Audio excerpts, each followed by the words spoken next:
Hey crafters, for today's DIY, we will be making a scarecrow outdoor decor.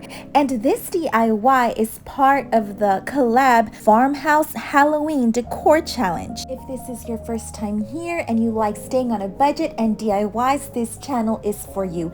I'm Daniela with DD's Art Workshop and let's get crafty. So we're gonna start with this round tin cake pan that I purchased at Dollar Tree. And I'm gonna go ahead and paint it with this parchment paint. I do like chalk paint better, but this is all I had and it worked just as well. And I like to blow dry my work just so it speeds up the process. And I'm gonna go ahead and give it a second coat for a better coverage.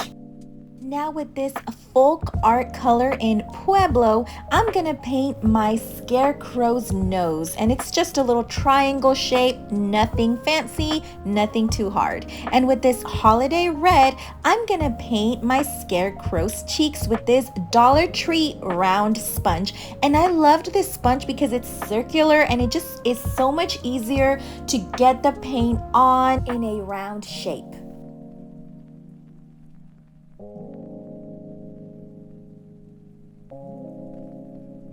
And while that dries with this black paint marker in Craft Smart, which I purchased at Michael's, I'm gonna paint the two little eyes of my scarecrow. If you've seen my scarecrow wreath that I made last year, the face was a little bit more complex, so I decided to make it more simple for this DIY. And if you haven't seen that DIY, make sure to check it out under the playlist wreaths, or under the playlists clothespins wreaths. I will also include it in the description below and at the end of this video so you don't miss out on that one, and it's definitely a top favorite.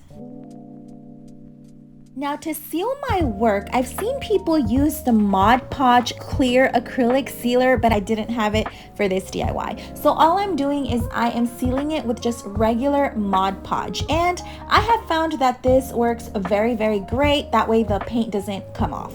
Moving on to the Scarecrow's hat, I am using this felt which I purchased at Michael's, and all I'm doing is I am drawing like a triangle kinda for the hat.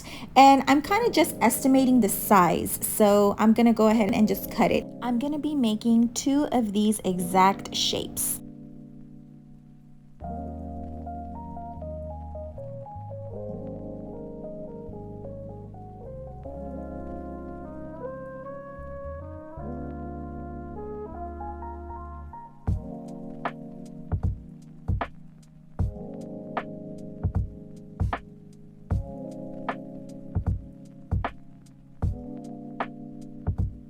Now with the extra felt that I have, I'm gonna draw the bottom part of my hat and just do like squiggly line at the bottom. And it doesn't have to be perfect.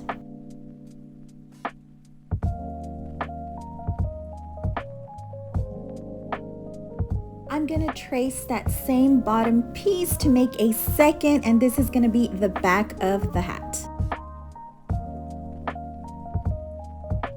I'm gonna glue my two triangles together, only the two sides, leave the bottom unglued because we're gonna go ahead and turn it over so it's a cleaner look.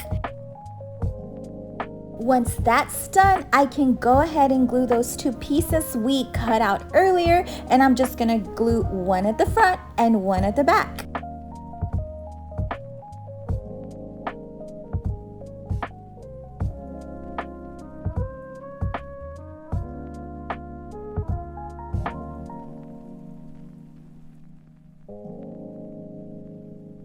And all I'm doing here is I'm trimming it on the edges just to give it a little bit more wavy look, just the way I like. And with some cardboard, it's like a thick poster board, I'm gonna do a triangle. And actually this triangle is a little bit big, I noticed once I cut it out, but that's not a problem. I'll just make it a little bit shorter, just like so. And this is gonna serve like to give the hat a shape. That way it's not all floppy all over the place. I added a little bit of glue in the front of the pan, and now I'm gonna go ahead and just put the little hat over that carton. And with some glue, I'm just folding the little edge. That way it just looks a little bit cuter and it's not covering its face. And with some jute cord or twine, just tie a little bow to the side to give it a little detail to the hat. Now this very cute fall looking fabric is from Dollar Tree, and I'm just gonna cut a little square to add a little patch because you always see a patch on a scarecrow. And with this raffia that I purchased at Dollar Tree, I'm just gonna cut a few strands, tie them together, and then this is gonna be the scarecrow's hair, and I'm just gonna hot glue it to each side of the scarecrow's head. For the scarecrow's body, I'm going to be using 2 medium clay pots, which I purchased at Home Depot. And this plaid flannel shirt, I hope I'm saying that right, it used to be mine, but it doesn't fit anymore, so it's going to be perfect for this DIY. So once I buttoned down the flannel shirt, I just turned over the pot, and with a scrunchie or just anything that can tie, just go ahead and tie the bottom. With some fiber fill, which I purchased at Michael's, you can go ahead and stuff your shirt. And I actually used my coupon on this purchase, so the bag was super affordable. It was about $3 or something like that. And go ahead and just give a shape to your scarecrow and just play around with it until you get your desired shape so it looks like an actual body.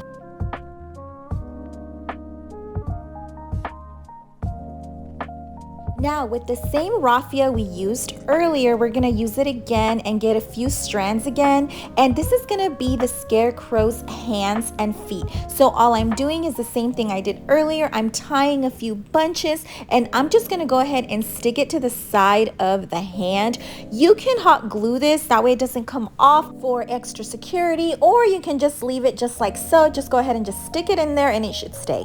Now I found these 2 paint sticks at Home Depot, and they are the smaller ones, and I'm going to be using 2 of these, and I am hot gluing them together. And what this is going to serve as is to hold the scarecrow's head. And I found that these paint sticks fit tightly in the clay pot's hole, which is at the bottom of the clay pot. And once you feel it tightly and secure, I'm just going to go ahead and add some hot glue to the side, and I'm going to add some extra hot glue to the paint mixing sticks. Now, if you want a stronger hold, you can always use E6000 and mix it with the hot glue for just an extra hold, or just go ahead and just use your hot glue. I'm using Gorilla hot glue sticks. What I'm doing here is I'm cutting my raffia in smaller strips because I want to go ahead and glue these on the neck of the scarecrow. That way it looks like it's coming out of its neck and give it a more scarecrow feel and look.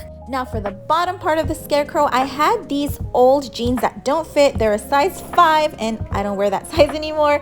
And I found that it actually fits perfect around my pot. So all I'm doing is I am wrapping it around my pot, and we're gonna go ahead and add some filling to the pants. That way they actually look like legs.